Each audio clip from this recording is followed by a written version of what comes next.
Height একদম আমার সমান। এগুলো কিন্তু আরো অনেক বড় বড় হয় আমনের দ্বারা। আর একটু বেশি খেতে একটু বেশি ঘন ছিল, যার কারণে চিকন চিকনই গেছে, তেমন মোটা হয়নি। আজকে মাছের ডিম দিয়ে আমি দাঁড়াবাজি করবো। ভালো ছেলে, এখানে আসো, আসো আসো।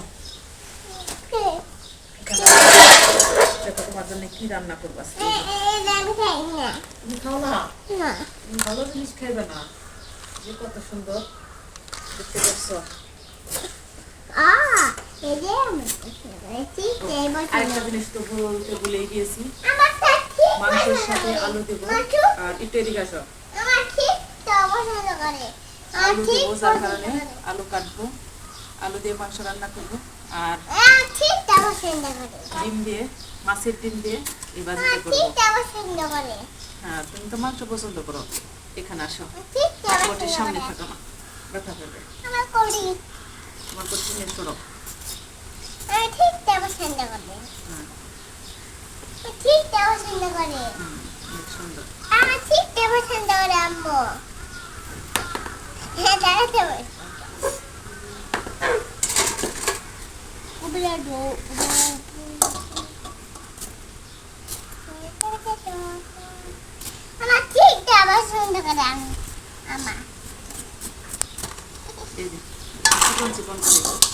সাদা দ্বারা কিন্তু এমনিতে খাইতে একটু বেশি মজা লাগে। ঠিকটা কি? ঠিক ওইটা পছন্দ করো?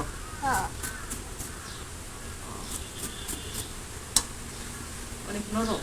আর পাতাগুলো রেখে দিই, কালকে সকালে ভর্তা খাবো, অনেক সুন্দর। আর এখন একটু একটু বৃষ্টি হয়, যার কারণে অনেক টাটকা আছে।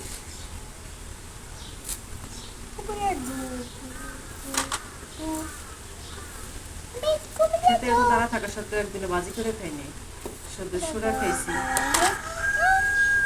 এইভাবে করে খাওয়া হয়নি বাজি।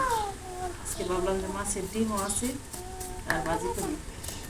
মাংস রান্না করবো, মাছ রান্না করবো না, যে কোনো একটাই থাকবে। ভাবলাম যে বাজিটার মধ্যে তাহলে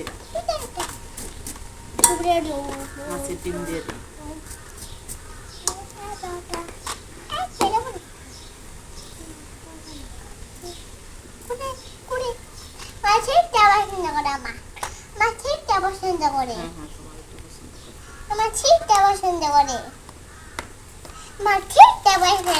পছন্দ করে না,